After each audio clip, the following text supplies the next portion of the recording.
Hi అందరికీ నమస్తే. ఈరోజు నేను మీకు ఒక మంచి టేస్టీ ఐటమ్ స్నాక్స్ చేసి చూపిస్తానండి. అదే కరకరలాడే అటుకుల మిక్చర్ అండి. మనం గనక నేను చేసిన విధంగా మీరు చేసుకుంటే దాని ఒక పెద్ద బాక్సులో పెట్టి స్టోర్ చేసుకుంటే సాయంత్రం పూట పిల్లలు కానీ ఆఫీసుల నుంచి పెద్దవాళ్ళు కానీ వచ్చినప్పుడు అందరూ కూర్చుని ప్లేట్లు వేసుకొని కరకరలాడుతూ ఈ అటుకుల మిర్చిని తినుకుంటా కాలక్షేపానికి చాలా బాగుంటుంది.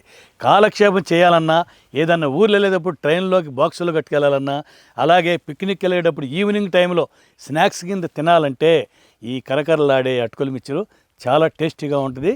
చాలా సింపుల్గా చేసి చూపిస్తాను మీకు. ఓకే, ఇంకా ఆలస్యం ఎందుకు, ఎలా చేయాలో మొదలు పెట్టేద్దాం. ఓకే, ముందుగా మనం ఒక మసాలా పొడి తయారు చేసి పెట్టుకోవాలండి.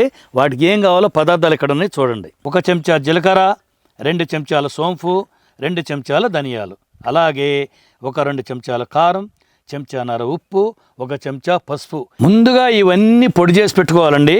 తర్వాత 4 చెంచాల పంచదార వేసి మళ్ళీ ఇంకోసారి కలిపి మొత్తం పొడి చేసి పెట్టుకోవాలండి.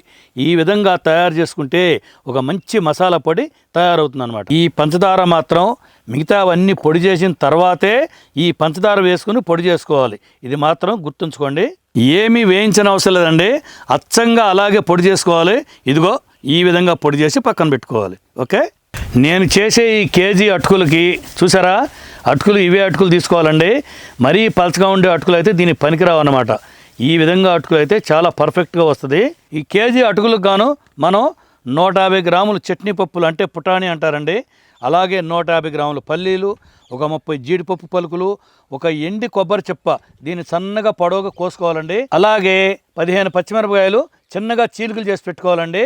ఒక 2 గుప్పిళ్ళు మాత్రం కరివేపాకు. ఇవ్వండి మన అటుకుల మిక్చర్కి కావాల్సిన పదార్థాలు. ఓకే, ఇప్పుడు ఈ అటుకులను ఒకసారి జల్లెడ పట్టుకుందామండి. ఈ అటుకుల్లో సన్న పొడి ఉంటుందండి. ఈ పొడి కనుక నూనెలో పడితే అటుకులు తెల్లగా కాలేదానికంటే ముందుగానే ఈ పొడి అంతా నల్లగా అయిపోయి రుచి మొత్తం చెడగొడటమే కాకుండా మనం తినేటప్పుడు పంట కింద కసకస అని ఇసుక లెక్క తగులుద్దండి. చూసారా, ఇంత గసి వస్తుంది అనమాట. ఇప్పుడు పొయ్యి దగ్గర వెళ్ళిపోదామండి. అన్నీ వేయించుకోవడానికి ముందుగా నూనె పోసుకుందామండి. నూనె వేడెక్కగానే ముందుగా పల్లీలు వేయించుకొని పక్కన పెట్టుకుందాం.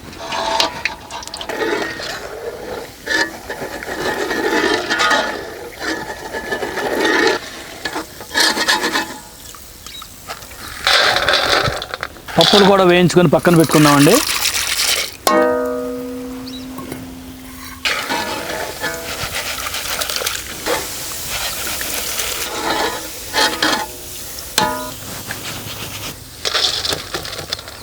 అలాగే కొబ్బరి కూడా వేయించుకుందామండి.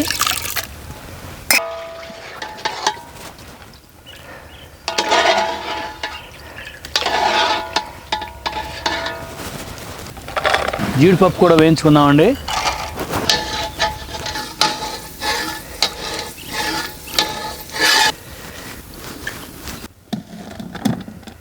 పచ్చిమిర్చి చీలికలు కూడా కాల్చుకుని పక్కన పెట్టుకుందాం.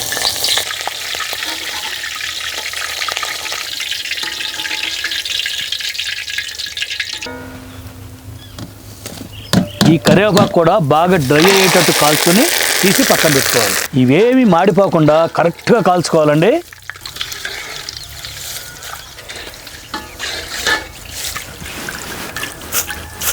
ఇప్పుడు అటుకులు వేయించుకుందామండి.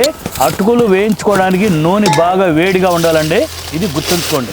ఈ అటుకులు అనేది మొత్తం ఒకసారి వేయించుకోకూడదండి, కొద్ది కొద్దిగా వేసి వేయించుకోవాలండి. ఈ అటుకులు అనేవి ఎక్కువసేపు ఉంచకూడదండి. అలా వేయగానే ఇదిగో చూసారా, ఇలా నూనెలో ఎప్పుడైతే పైకి తేలుతాయో అప్పుడు కరెక్ట్గా తీసేసి నూనెంతా పోయిన తర్వాత తీసి వేరే ప్లేట్లో వేసుకోవాలి. ఇలాగే అటుకులు మొత్తం వేడి సెగ మీద మెల్లగా వేయించుకుని నూనె రాకుండా తీసి పక్కన ప్లేట్లో వేసుకోవాలి. ఓకే,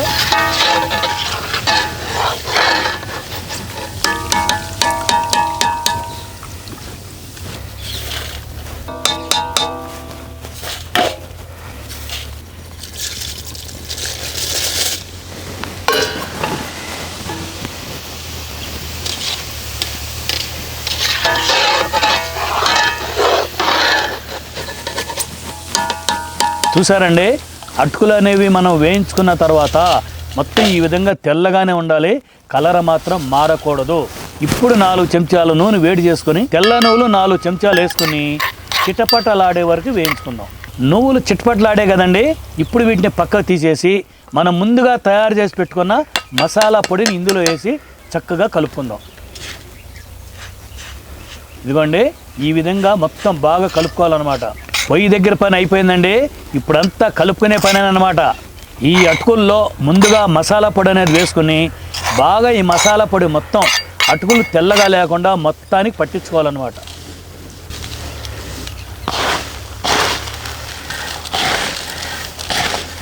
ఇదంతా ఇలా బాగా కలుపుకున్న తర్వాత వేయించి పెట్టుకున్న పల్లీలు, పప్పులు, కొబ్బరి, జీడిపప్పు, కరివేపాకు, పచ్చిమిర్చి ఇవన్నీ కూడా వేసేసుకుని చక్కగా మెల్లగా కలపాలండో. ఇది గుర్తుంచుకోండి, ఎందుకంటే బాగా గట్టిగా కలిపారనుకోండి అటుకులు మొత్తం పొడి పొడి అయిపోతాయి అన్నమాట. అలా పొడి పొడి అవ్వకుండా ఉండాలంటే ఇలా నిదానంగా చేత్తో కింద నుంచి పైకి, పక్క నుంచి ఇటు నుంచి అటు బాగా కలుపుకుంటే ఈ మసాలా కానీ ఈ దినుసులు మొత్తం అటుకులకి కరెక్ట్గా కలిసిపోతాయి అన్నమాట. మనం మసాలా పొడిలోనే ఉప్పు కారాలు వేసాం కదండి. ఇవన్నీ కనుక ఇప్పుడు వేసి కలుపుకున్న తర్వాత ఒక్కసారి చూసుకోండి. నాకైతే మొత్తం పర్ఫెక్ట్గా సరిపోయింది. ఒకవేళ మీకు చాలేదనుకుంటే దానికి తగిన ఉప్పు కారం వేసుకొని కలుపుకోండి. అంతేనండి, డన్. కరకరలాడే అటుకుల మిక్చర్ రెడీ.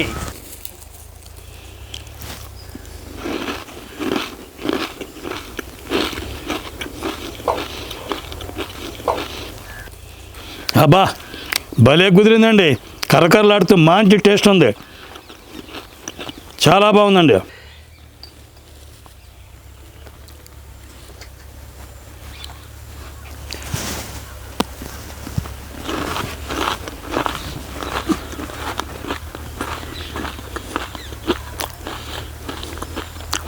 పచ్చిమిర్చి, పల్లీలు, కొబ్బరి ముక్క, ఈ పుటాణి ఇవన్నీ ఒక్కొక్కటి పంటి కింద పడుతుంటే తినేటప్పుడు మంచి రుచి వస్తుంది.